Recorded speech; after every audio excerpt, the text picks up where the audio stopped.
ಬೆಳಗಾವಿ ಕರ್ನಾಟಕದ ಅವಿಭಾಜ್ಯ ಅಂಗ. ಬೆಳಗಾವಿ ಎರಡನೇ ರಾಜಧಾನಿ ಅಂತ ಸುಮಾರು ವರ್ಷದ ನಂತರ ಹೋರಾಟ ಇದೆ.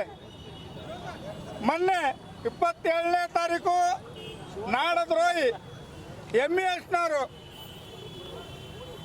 ನಾವು ರ್ಯಾಲಿ ಮಾಡೋದಿಲ್ಲ ಅಂತ ಹೇಳ್ಕೊಂಡು ಬಂದು ನೂರಾರು ಜನ ಸೇರಿ ಜಿಲ್ಲಾಧಿಕಾರಿ ಕಚೇರಿಗೆ ಮುತ್ತಿಗೆ ಹಾಕಿ ಜಿಲ್ಲಾಧಿಕಾರಿ ಅವರಿಗೆ ಮನವಿಯನ್ನು ಕೂಡ ಕೊಟ್ಟಿದ್ದಾರೆ. ಸರ್ಕಾರ ಪಾಲನೆ ಮಾಡಂತ ಸರ್ಕಾರದ ಪತ್ರವನ್ನು ಬರೆದಂತ ಹರಿದು ಹಾಕಿದ್ದಾರೆ. ನಾಡದ್ರೋಹಿ MES ಸಂಘಟನೆ, ಶಿವಸೇನೆ, ಮಹಾರಾಷ್ಟ್ರ ಏಕೀಕರಣ ಸಮಿತಿ, ಕರ್ನಾಟಕ ರಾಜ್ಯ ಸರ್ಕಾರ ಇವ್ರನ್ನ ಗಡೀಪಾರು ಮಾಡುವಂಥ ಕರ್ನಾಟಕ ರಕ್ಷಣಾ ವೇದಿಕೆ ಶಿವರಾಮೇಗೌಡ ಬಣ್ಣದಿಂದ ನಿರಂತರವಾಗಿ ಹೋರಾಟ ನಡೀತಾ ಇದೆ. ಇವತ್ತು ಕರ್ನಾಟಕ ರಕ್ಷಣಾ ವೇದಿಕೆ ನೂರಾರು ಕಾರ್ಯಕರ್ತರು ಸೇರ್ಕೊಂಡು ಜಿಲ್ಲಾಧಿಕಾರಿ ಕಚೇರಿಗೆ ಮುತ್ತಿಗೆ ಹಾಕುವಂಥ ಹೋರಾಟವನ್ನು ಇಟ್ಕೊಂಡಿದ್ದೇವೆ. ಜಿಲ್ಲಾಧಿಕಾರಿಯವರು ತಮ್ಮ ಭಾಷೆ ಮಾತಾಡಬೇಕಾದ್ರೆ ಹಿಂದಿ ಒಳಗಾಗಲಿ ಮರಾಠಿ ಒಳಗಾಗಲಿ ತಮ್ಮ ಕಚೇರಿ ಒಳಗಡೆ ಮಾತಾಡಬೇಕಾಗಿತ್ತು. ಅವ್ರನ್ನ ಕರ್ಕೊಂಡೋಗಿ ಒಳಗಡೆ ಮಾತಾಡಬೇಕಾಗಿತ್ತು.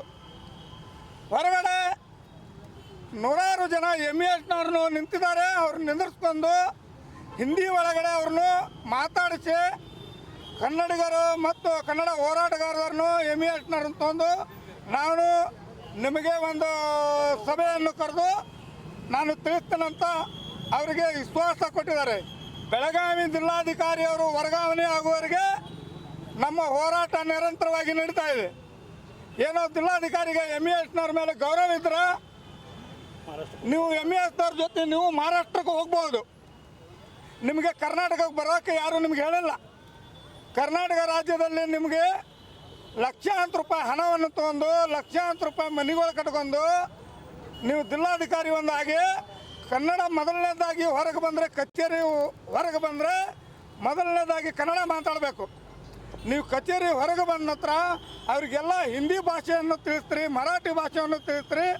ಕನ್ನಡಕ್ಕೆ ಅವಮಾನ ಮಾಡ್ತಾ ಇದ್ರಿ ನೀವು. ಬೆಳಗಾವಿ ಜಿಲ್ಲಾಧಿಕಾರಿಯಾಗಿ ನಿಮ್ಗೆ ನಾಚಿಕೆ ಬರೋದಿಲ್ಲ. ಯಾರು ನಿಮ್ಗೆ ಸವಲತ್ತು ಕೊಟ್ಟಿದ್ದಾರೆ? ಯಾರು ರಾಜಕಾರಣಿಯಿಂದ ಒತ್ತಡ ಇದೆ ಹೇಳಿ, ನಾವು ಹೊರಗೆ ಬರ್ತೇವೆ, ನಾವು ನಿಂತ್ಕೊಂತೀವಿ ನಿಮ್ಮ ಜೊತೆ. ರಾಜಕಾರಣಿಯಿಂದ ಹೊರಗೆ ಬಂದು ನೀವು ನಿಂತ್ಕೊಂಡು ಹಿಂದಿ ಭಾಷೆ ಮಾತಾಡ್ಕೊಂಡು ಮತ್ತು MESನವರಿಗೆ ನೀವು ಸಪೋರ್ಟ್ ಮಾಡ್ತಾ ಇದ್ದೀರಲ್ಲ, ನಿಮಗೆ ಮಾನ ಮರ್ಯಾದೆ ಒಂದು ಸ್ವಲ್ಪ ನಾಚಿಕೆ ಇದೆ. ಇದಷ್ಟೇ ಹೋರಾಟ ಅಲ್ಲ, ಈಗ ಬರೋ ಒಂದು ವಾರದಲ್ಲಿ ರಾಜ್ಯಾದ್ಯಂತ ಉಗ್ರವಾಗಿ ಹೋರಾಟ ಬೆಳಗಾವಿಯಲ್ಲಿ ಖಂಡಿಸ್ತಾ ಇದ್ದೀವಿ. ಬೆಂಗಳೂರಿಂದ ಬಂದ್ ಕರೆಯನ್ನು ಕೊಡ್ತಾರಂತ ವಟಾಲ್ ನಗರ ಸಾಹೇಬ್ರನ್ನು ಮೊನ್ನೆ ಫೋನ್ದಲ್ಲಿ ಮಾತಾಡಿದ್ದಾರೆ. ಏನು ಜಿಲ್ಲಾಧಿಕಾರಿ ಮರಾಠಿಯಲ್ಲಿ ಮಾತಾಡಿದ್ದಾರೆ. ಅವರಿಗೆ ಕರ್ನಾಟಕ ರಾಜ್ಯದಿಂದ ಬೇರೆ ರಾಜ್ಯಕ್ಕೆ ವರ್ಗಾವಣೆ ಮಾಡಬೇಕಂತೇಳಿ ನಾವು ಪತ್ರವನ್ನು ಕೂಡ ಬರೆದಿದ್ದೇವೆ. ತರಿಲ್ಲ ಅದನ್ನು ಮನವಿ ಪತ್ರವನ್ನು ಕೂಡ ಬರೆದಿದ್ದೇವೆ. ಕರ್ನಾಟಕ ರಾಜ್ಯ ಸರ್ಕಾರ ನಾವು ಕರ್ನಾಟಕ ರಾಜ್ಯ ಸರ್ಕಾರಕ್ಕೆ ಪತ್ರವನ್ನು ಬರೆದಿದ್ದೇವೆ. ನಾವು ಜಿಲ್ಲಾಧಿಕಾರಿ ಅವರಿಗೆ ಕರ್ನಾಟಕ ರಾಜ್ಯದಿಂದ ಬೇರೆ ರಾಜ್ಯಕ್ಕೆ ವರ್ಗಾವಣೆ ಮಾಡಬೇಕಂತೇಳಿ ನಮ್ಮ ಕರ್ನಾಟಕ ರಕ್ಷಣಾ ವೇದಿಕೆಯಿಂದ ಒತ್ತಡ ಇದೆ.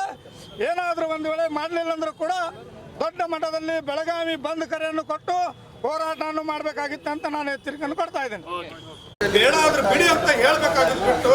ಮತ್ತು ಕನ್ನಡ ಸಂಘಟನೆ ಮತ್ತು MESನವ್ರನ್ನು ಕರ್ಕೊಂಡು ನಾನು ಸಭೆ ಕೂಡ ನಾವು ಮಾಡ್ತೇವೆ, ನಿಮಗೆ ಒಂದು ಭರವಸೆಯನ್ನು ಕೊಡ್ತೇವೆ ಅಂತ ಈ ಮಾತನ್ನು ಹೇಳ್ಕೊಳ್ತಾರೆ. ಅಂದರೆ ಎಲ್ಲ ಕನ್ನಡಿಗರು ಕರ್ನಾಟಕ ರಕ್ಷಣಾ ವೇದಿಕೆ ಸುಮ್ಮನೆ ಕುಂದ್ರೋಕ್ಕಾಗೋದಿಲ್ಲ ಅಂತೇಳಿ ಒಂದು ವಾರದಲ್ಲಿ ವಟಾಲ್ ನಗರ ಸಾಹೇಬರಾಗಿರ್ಬೋದು ಮತ್ತು ಶಿವರಾಮೇಗೌಡರು ಒಂದು ವಾರದಿಂದ ಒಂದು ಬೆಂಗಳೂರು ಬಂದ್ ಕರೆಯನ್ನು ಕೊಟ್ಟು ಬೆಳಗಾವಿಗೆ ಬಂದು ಬೆಳಗಾವಿ ಬಂದ್ ಕರೆಯನ್ನು ಕೊಡಬೇಕಾಗ್ತದೆ ಅಂತೇಳಿ ನಮ್ಮ ಬೇಡಿಕೆ ಏನಿದೆ. ಬೆಳಗಾವಿ DC ಮೊಹಮ್ಮದ್ ರೋಷನ್ ಅವರು ನಾಡು ನುಡಿ ದ್ರೋಹ ಕೆಲಸಕ್ಕಾಗಿ ಅವರನ್ನು ಕರ್ನಾಟಕದಿಂದ ಹೊರ ರಾಜ್ಯಕ್ಕೆ ವರ್ಗಾವಣೆ ಮಾಡಬೇಕನ್ನುವಂಥ ಈ ನಾವು ಮನವಿ ಪತ್ರವನ್ನು ತಯಾರು ಮಾಡಿದ್ದೀವಿ.